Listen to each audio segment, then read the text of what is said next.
The old adage of it's no use closing the stable door after the horse has bolted always seems to be a rule of thumb when it comes to the British government. Not that it is always one step behind. One could forgive the huge administrative machine to react to sudden situations like a national disaster or something similar, and absolutely not taking anything away from the emergency services who are normally on the ball. But I talk about the wider government, those dilly-dalliers up in the Commons, far too many times, who leave a small wound, turn septic, and try to resolve it with an elastoplast.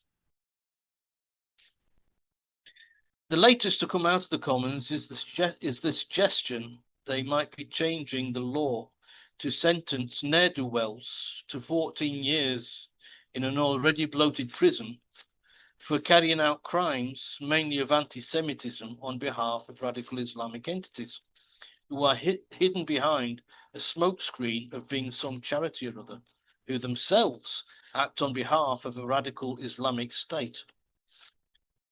This all could have been a good idea 20 years ago when the floodgates were open to all and sundry to roll up on the shores of the UK and hosted comfortably by the UK. So these days, Sharia courts are being held in the UK, Sharia law firms have been set up, and even Sharia law managing agencies have sprung up just to add spice to the multiculturalism. Better get these 10-year-old brides while you can, I've heard them say. All this reported after the Iranian embassy sent out a recruitment call for martyrs. Yes, indeed, it isn't that the horse had bolted, it's that it looks like nobody went even to look to close the stable door. It seems the stable door is still open somewhat, and this problem isn't just in the UK. We covered it in podcast past, with problems seen in Sweden, Denmark, and Germany, not to mention France. Recently, 100 people were arrested across the EU for doing errands for those entities willing to pay for the service. Another 1,400 people linked to these activities have been identified. So it's carrying out terrorist actions for entities. Yeah. The people being hired mainly are youths recruited on TikTok, Snapchat, and Telegram, being offered cash and status within the parallel society. Who at 14 years old can resist? Yeah, well, yeah. There you go. Right. Okay. Well, we're getting down. The hub of it all is we have the law of the land. There's British UK law that should be upheld for everyone. Yeah. Yep. And Yeah, there should be no alternatives come in. No, they shouldn't. And you can't set up your own kangaroo court or anything else. I mean, we might not. Do. Yeah, we might. Yeah, okay. But they do. They do. Yeah. I mean, we might not always like the way that the going back all through time. The law is it used to be called the law is an ass. The law is an ass. Yeah. Okay. Somebody criticised the law, but there was always a chance to re-amend it or do other things with it. Yeah, and we have trial by jury for people. Then you can make appeals and everything else, and this is all done in the framework of a laid down, agreed legal arguments. Yeah, presidents, and everything else. We don't necessarily have a written constitution in the UK. We have common law for most of us. It affects most of us.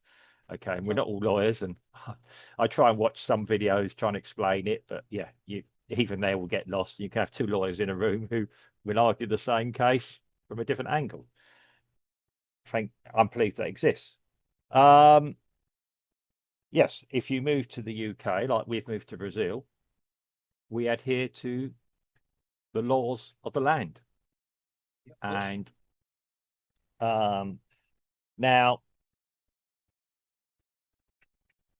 if anyone steps out of line, I mean, the British have had a lot of experience with terrorism. I grew up from the 1970s through to the 1980s and early 90s with Irish sectarian terrorism. which came onto the mainland sometimes. Yeah. And these guys were caught. They were duly processed. Okay, you got the case of some of their brethren hiding them or sometimes fighting for their case, but invariably a lot did end up in prison or managed to blow themselves up on occasion. But yeah, did end up in justice. Okay, with subsequently a lot have been released now, and now they're prosecuting the poor chaps who used to actually have to try and keep them in order. But yeah, I know I've gone off a bit here. And you can't suddenly have people move to the country and say, this is how I always lived my own life in my own society. I want to bring it here. There's so much you and I could bring. I mean, we don't particularly like to bring British society here. We live in Brazil to get away from maybe the mundane of it all. But I'd make everybody drive on the other side of the road. Well, I've told the Brazilians they don't drive on the right side of the road at all. Anyway, Yeah. So, but yes, yeah, that is a bit confusing when you move here. You know, as somebody put the steering wheel and the gear sticks in the wrong place. Yeah, but we accept it. I mean, you adapt to it. We adapt. Yeah, you and I have conversations. We might look at some things, the way they operate, society operates in Brazil, and probably have a good laugh about it on occasions. Yeah, I must admit we're not alone. A lot of Brazilians do.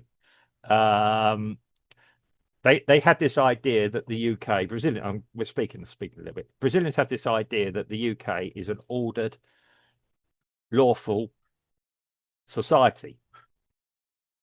oh dear.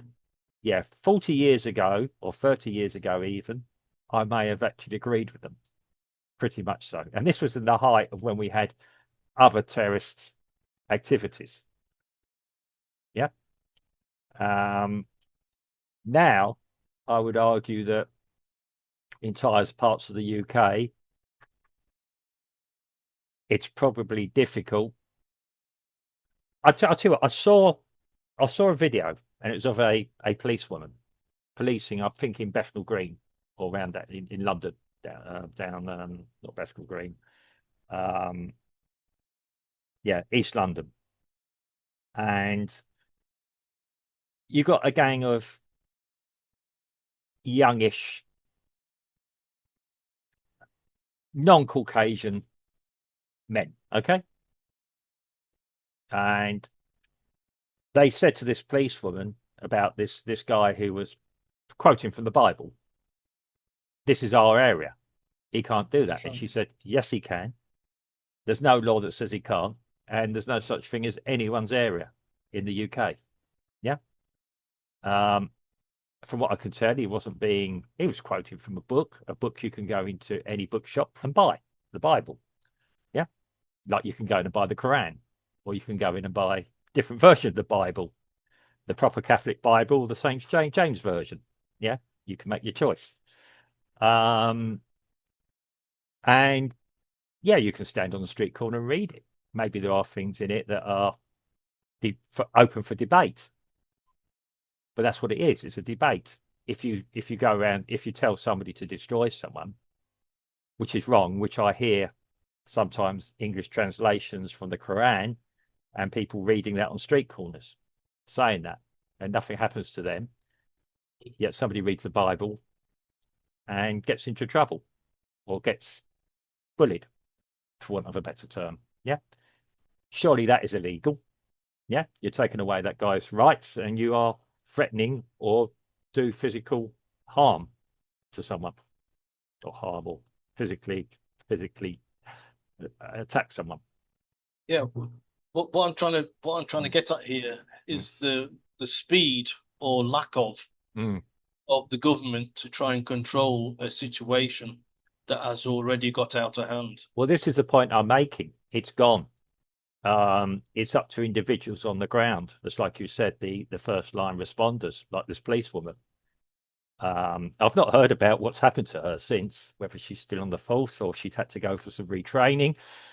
Well, for example, what the government should do is outlaw the these Sharia companies, for Well, example, I can't see how, don't I well, can't, go I to the can't, offices, you take away their licenses yeah, I was going to say, as a company. I If can't they see, carry on, you go to their offices and yeah, arrest them all, put I them was in going to say, prison. I can't understand why this isn't, why they're legal to begin with. Um, it might be better that somebody, it may be that somebody is probably more comfortable talking to another person of the same religion as them, but it should Yeah. still be within the British common law framework. I know people will That's right. probably have a Well, go at my when term you like, open, yeah, when you open a company, Mark, it says what is your principal activity, yeah, and you say what your principal yeah, I activity know, I've is. done it in the UK, Now, yeah, yeah. right, so, um, but it doesn't mean to say that you can't do other things. So, if you've got a Sharia law company, Mm. right, that may not be its principal activity. Its principal activity might be selling lollipops. Yeah, well, okay, fair enough. But And so for all intents and purposes for the His Majesty's government, it's mm, a lollipop seller. mm. I But mean, the government needs it needs to show its presence, mark its presence. yes, but they don't want to. They're scared. Well, there you are. That's my whole point. They're either scared or they have an agenda. There you are. You're either devious or you're cowards. Tell us which one it is, and we'll adapt around it. Yep. Um, yeah, I'm, okay. When we start talking about this type of thing, and yes, okay, rights and everything else, yeah, people have a right to practice their own religion and their own faiths in the UK. Yeah, of course. But that is in with the context, and I'm getting back to the core argument here, the context of being British. Being British. I can't tell you what being British means. I know it's not intolerance overall. Um, if you overstep that mark, as it were, you've already forfeited that right. If you make threatening things, if you're now stepping outside what is the law of the land, you've got two choices. If the law of the land is not acceptable to you, you can argue it with your local politician, try and get the law of the land changed, or you find a place of residence that is more more as you would prefer it. And I know I was saying I've just said what every other podcaster of certain side has just said. Um, we all know that a majority of the politicians of a certain party aren't or a certain side aren't listening to anyone. And shock horror, the last election, what's happened since then. I mean, it's been happening over time, and even it it Over 20 years, like I yeah, said in my number, 20 yeah. years So ago. it's like I said, 30 years ago, I did agree with Brazilians, but yeah, 20 years, yeah, probably. I mean, last time I was back in the UK in 2018, um, I didn't recognize the UK, not because of any ethnicity or anything, but the way it was heading then. And we've had arguments over European, how European are we, how everything else we are. Um, yes, is it about identity? Yes, it is. It's what the identity of the majority is important. Um, I know we're talking birthrights and everything else in the future, but birth rates in the future, but um, there's also yeah the trouble is you do seem to have a judicial system that isn't either is undecided or has activists of a certain persuasion working in it who are going outside serving the best ideals of the community or the greater community or the greater population. Yeah, I don't think it's the legal system. It's like the government is the old boiling frog syndrome. Yeah, yeah, It just doesn't seem to be aware of the fact that the water's getting hotter and hotter and hotter. And it's the inaction of the legal system. It isn't the legal yeah. system in itself, Mm. but it's the people who operate in the legal system and the government not wishing to take, not understanding, or perhaps not wanting to understand, Mm. like an ostrich sticking its head below the sand. Yeah. You know, Well, the water is getting hotter and hotter and hotter, and yeah. eventually it's going to get boiled. Okay. Well, I'm now going to put a different scenario to you. So, like, there's a Doveridge election called in 2 months' time in the UK. I'm not saying it will happen. General election. General election, yeah. Forget the election today, the general election, okay?